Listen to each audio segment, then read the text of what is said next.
program are those of the participants and do not reflect the views of BronxNet or the program underwriters.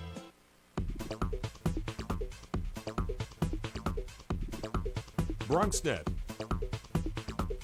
Your voice, your views, your vision. Straight ahead on this edition of Perspectives, we talk about fatherhood and the political agenda, how fatherhood is making its way all the way from Washington, D.C., all the way to the streets of New York City. That's coming up next on Perspectives with yours truly, Darren Hyman.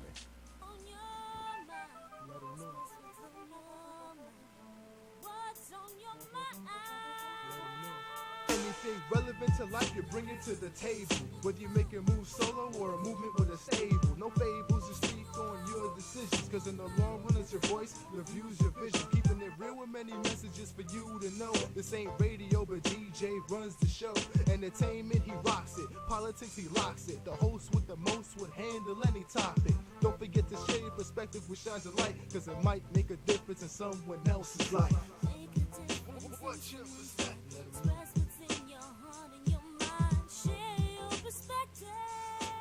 And hello, everyone, and welcome to another edition of Perspectives. I'm Darren Hyme, and of course, you're watching the show that actually brings you perspectives, various perspectives from a variety of different places, from the local to national to international. You can catch it right here. You can also catch us on our social networking site. Hit us up on Facebook at BronxNet Perspectives. Then also hit us up on Twitter, where you'll be able to see some of our pictures, share some of the past episodes, and also give an opportunity to hear from you as to what you like and what you'd like to see. Coming up today, we're talking about the issue of fatherhood and the political agenda. Recently, President Barack Obama has introduced in Washington, D.C., a fatherhood initiative. It has trickled down throughout the United States and has made its way right here into New York City, and more particularly even the borough of the Bronx. Here now to talk about the fatherhood initiative is someone that we see here on Perspectives, and we've seen you here on Bronx Television every week. Coach Steve Lynn from the Dare to Dream program, and he's here with us, and actually with breaking news coming out of Washington, D.C., and really talking with the president. And Coach Lynn, good to have you. Thank you, sir. And as we talk about this right now, we talk about fatherhood and the political agenda. I want to share a little bit about it because you guys are very active. Yes. From Washington, D.C., as I said on the outset, all the way down into New York City. Yes. Recently, and when I talk about very recently, you were just with the president on a conference call dealing with some of the matters at hand, particularly sequestration and some other things. So for our viewers, why don't you give us the update as to your conversation with President Obama? Well, the president's office, of course, we've been working with him since his beginnings. We've always been tied to what his movement, his agenda. We've been working with him now on getting this budget passed, the fiscal cliff, all the things that have been confronting the nation. However, these new obstacles, these new ways and these new tricks that are being played on D.C., the president's people, particularly his faith-based initiative crew, all of his supporters have said we have to stand up to this, and he said it clearly. It's in the hands of the people now, which way this country goes, because the obstructionist Congress has just dug their heels in, and you and I said that before, how they were going to do that. We knew they were going to play that game. So now we've asked that we do whatever's necessary. A coalition is being formed across the nation, stemming out of Philly and New York, quite frankly, who's going to be heading down to D.C. if we have to. And I'm talking about thousands and thousands of us that will go to D.C. and talk to them, have a conversation with these congressmen from all these different places about how they're dealing with our country and hurting our families. We're not going to sit by anymore. One of the things that actually pains you is the fact that Head Starts are actually going to be dealt with this whole sequestration thing and how Head Start plays a part in the fatherhood initiative. Your thoughts? Well, Head Start that's the key. It's exactly what it is, a head start in education, a head start in life. There's under no circumstances should that be at the top of the list for cuts to try to fix a problem that was man-made, if you will. As well as we've been working for years now with Head Start. In many ways, the fatherhood movement was spawned out of Head Start.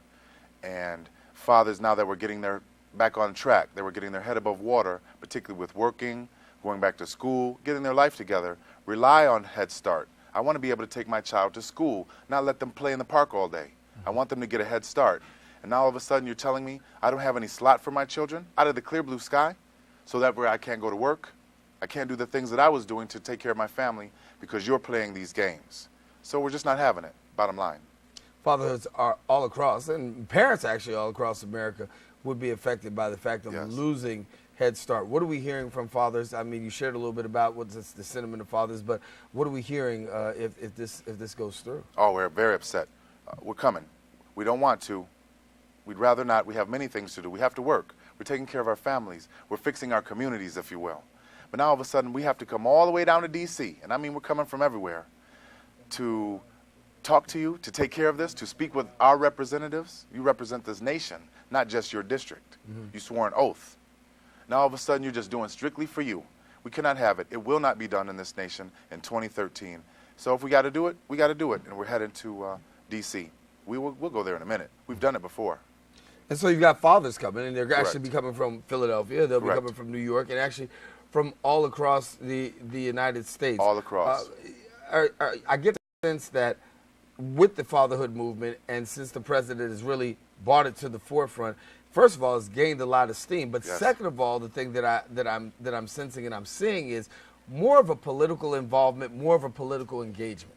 Yes, we had to do what we had to do. We wanted leadership by example, once again, and it was clear that our agenda, our dreams, our needs had to be addressed. We're not necessarily clear in many of our representatives' minds. We weren't known as a force, if you will. So now the political personnel, those who sit in a seat of power, understand that fathers' issues, fathers' concerns must be addressed because we are the backbone of the community. We are the support. We're the ones. We're the soldiers. We're the coaches. We're the fathers. And we're willing to do what we have to do, but they're also going to be able to help us by doing what they have to do as well. Or we'll find somebody else. When you talk about fathers and being involved in the political agenda, one of the things that's really transcended is how it transcends into city, state, government. You guys, particularly here in the borough of the Bronx, are dealing with talking with the mayoral candidates. Yes. And that every mayoral candidate is going to have to answer the question about fatherhood and what role that's going to actually play in the political campaign. March the 1st, Yes. You've got this thing going with mayoral candidate Bill de Blasio. Give us a little bit about that. Well, Bill de Blasio reached out to us immediately right after he announced his candidacy and said he wanted to come speak with us, have a real conversation about his vision, his experience, and his willingness to work with the fatherhood coalitions all across the city on fixing a lot of the problems that we have. How can we help? It's clear that we can. When fathers unite, when we do what we're supposed to do, particularly around raising our family, something so simple, it affects everything else. Not to mention, when we hear about opportunities, when we hear about trainings, GED classes, those things that the city puts out so freely, but fathers just, we didn't really pay attention to it. Now we are. Now we are because we have several ports that speak to our people. He understood that's got a lot of weight to help him. Each of the mayoral candidates will have an opportunity to actually give their perspective, Yes. if you will, I like that word, That's right. on what their role would be in terms of fostering a better relationship with fathers and the fatherhood movement.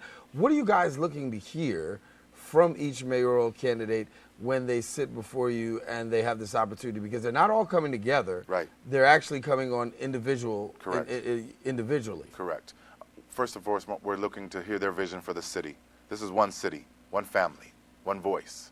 So we want to be clear on some particular issues around education.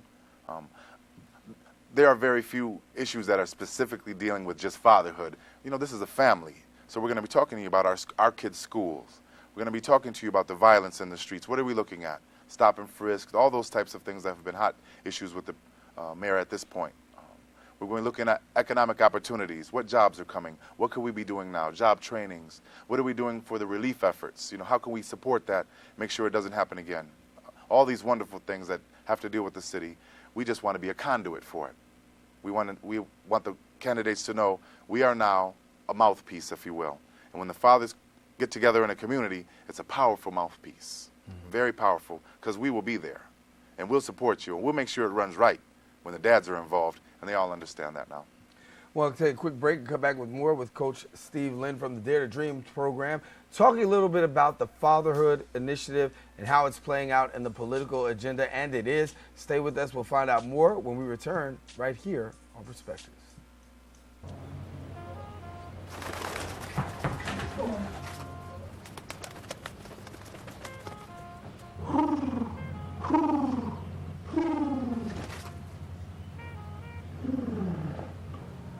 Be free. Nice, Dad. Nice, Dad. Nice, Dad. Charles! Nice, Dad. You don't have to be perfect to be a perfect parent. There are thousands of siblings in foster care who'll take you just as you are. Low-fat cheese sandwiches on whole wheat bread. Chewy and good for you. Snacks high in calcium help build strong bones. And foods rich in fiber are good for your heart. So you have the power to dominate.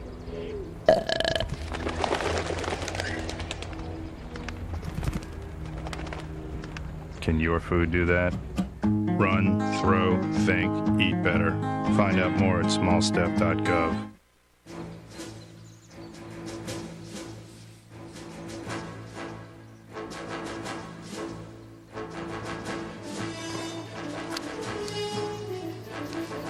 This is so cool, Dad.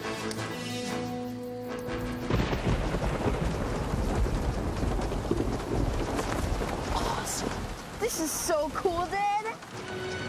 You don't have to be perfect to be a perfect parent. There are thousands of siblings in foster care who'll take you just as you are. How you doing? I just want regular, no sugar today. You got it. Thanks. Hello. Hi. Did you eat that whole thing today? Yeah. Yeah. That's Hi, how you doing? She's getting big, huh? Good. Yeah, she is big. Great haircut. Yeah. Yeah, looks cute. Well, let's go. Nice to see you. Thanks a lot. If only child abuse were this easy to recognize. If you even suspect abuse, call 1-800-4-A-CHILD. All calls are anonymous and confidential. Trust your instincts.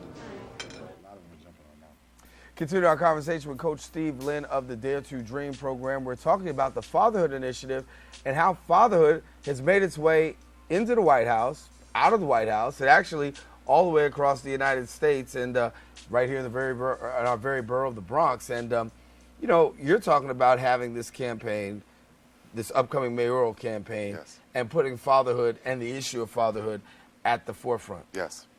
A lot of concern for you, because as the president has introduced something, it's an optional. States don't have to follow through with that. Right. Cities don't have to follow through with that. A concern for you?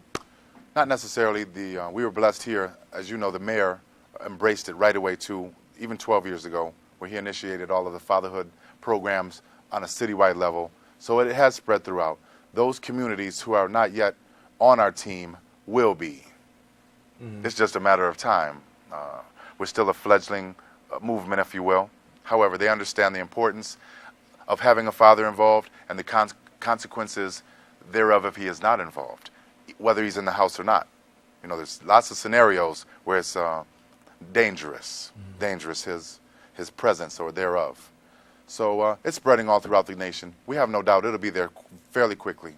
So when you talk about fathers and how they play a role in the political agenda, and people are saying fatherhood and politics, how does the two come together? How do the two mix? You say what? We're a voice.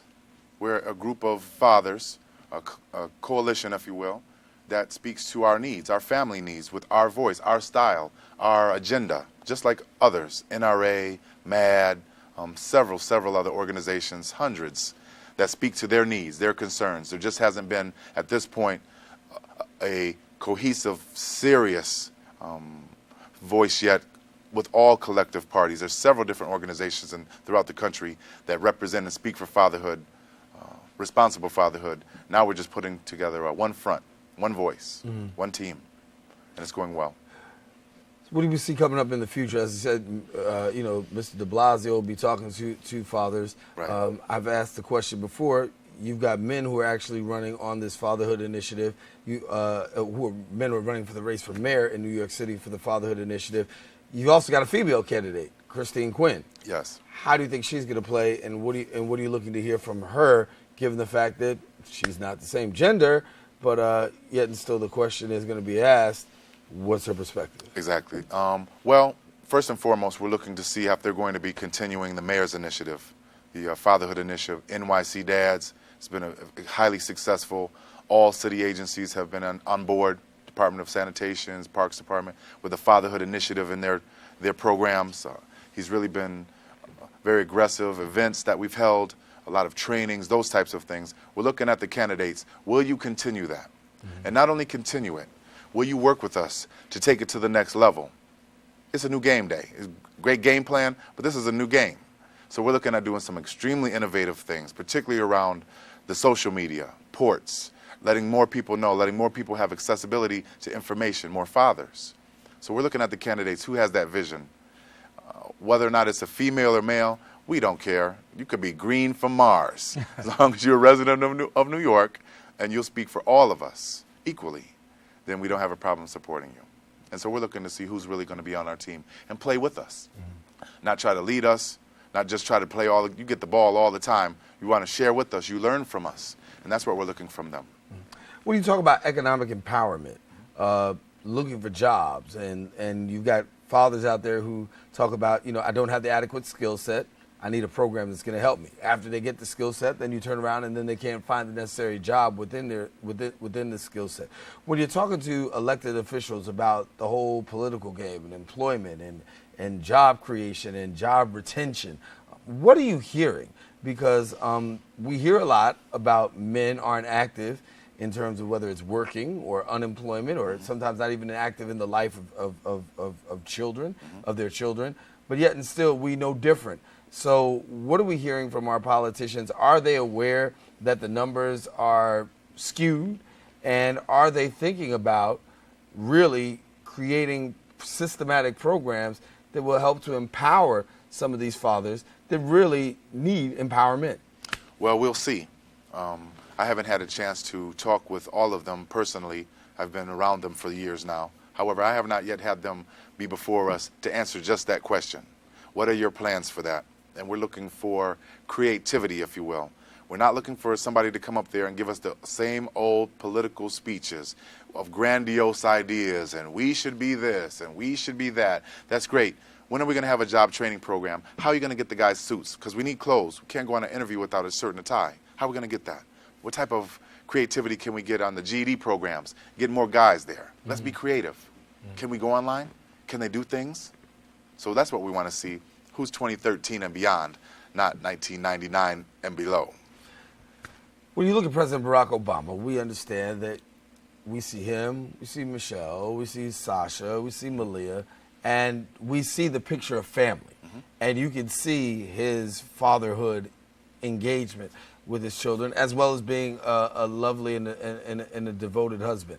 How much of seeing a presidential example has been of a benefit to those fathers out there who are, watching and seeing not only the president be the president, but actually be a father? Well, it's been immense. The power in that has equaled, in many ways, his being the first African-American president.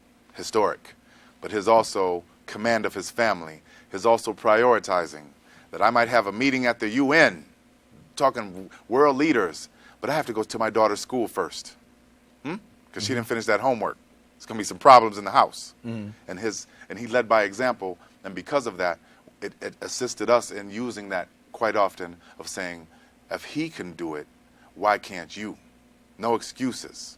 This is the leader of the world, but yet he still understands everything that his kids are doing, knows all their moves. And makes the opportunity to, not even makes the opportunity, wrong word, priority, to really say, listen, when it comes dinner time, I got to have dinner with them. Exactly. I will send, I'll handle whatever world crisis you want. That's right. But when it comes time, we got to get around the table and keep this going. Presidencies come and go. Children will be there when it's long gone. When he's no longer the president of the United States, he will still be dad. And he understood that. When the lights go down and the glamour's gone, you got some issues coming your way that you didn't address if you did not prioritize it early. So he didn't lose control of his family, nor are we. So many fathers all across the country now are following suit, following his example of prioritizing. That's what it's all about. Put them first. Put them first. Everything else will follow. Heard a story, and it's a true story. Actually, it's not a true story. It's been told, and by one of his sharpest critics, who was Donald Trump. And when you talk about fatherhood, one of the things that actually that I was impressed with, because And as much as I might have my issues with certain things that Mr. Trump has said, one of the things that I seem to have appreciated is the fact that Donald Trump says whether I'm walking around with the leaders of the free world or, I could be closing $1 million deal, I could be just getting off a helicopter, but the moment any one of my kids call, even though I might be with a world leader or a financier or one of the leading entrepreneurs in the United States or abroad, if my kid calls, I'm picking up the phone wherever I am. Very true. He is that way. That's true. I commend him for that. He's always been clear on that, his family, but in some ways, that might be the only one that answers his call, the only one that's really calling him to talk about anything other than money. So he understands that, which goes to all of us. Your family will be there. Money comes and goes. Friends come very easily, especially when you're high and mighty. But your family will be there until the end if you do it right. And you're going to need them. You're going to need them. So we applaud not only him, but all the fathers that have stepped up and said, my family is everything. And that's what we're promoting. That's all we're asking. Just make them be everything. Then everything else will take care of itself. Coach Steve Lynn, Dare to Dream. He's our guest here. We want you to stay with us because guess what? We're going to have some final comments when we return right after this. Megan, you're a tramp. Ryan Fitch told me you guys made out. Everybody knows. He says you're the most desperate girl he knows, besides your mom. How many boyfriends does she have anyway? Lots? That zit is huge. Zit face. Ugly.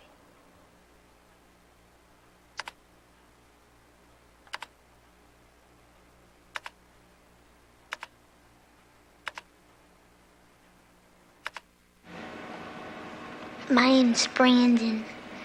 I'm 9 years old, being alcoholic. Hi, Brandon. I'll start drinking with the older kids. And whatever they do, I'll do. Kids who drink before age 15 are 5 times more likely to have alcohol problems when they're adults. So start talking before they start drinking.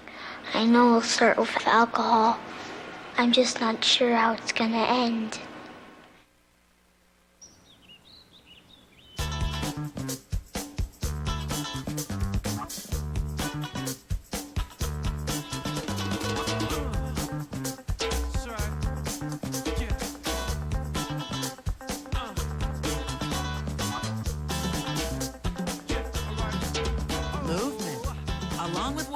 It's one of the many ways to fight osteoarthritis pain.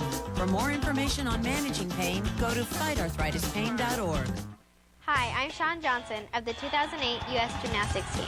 I'm here with our friends from VeggieTales to say, be a player, get up and play an hour a day. Besides gymnastics, how do you stay in great shape, Sean? I love to dance and rollerblade. Cool.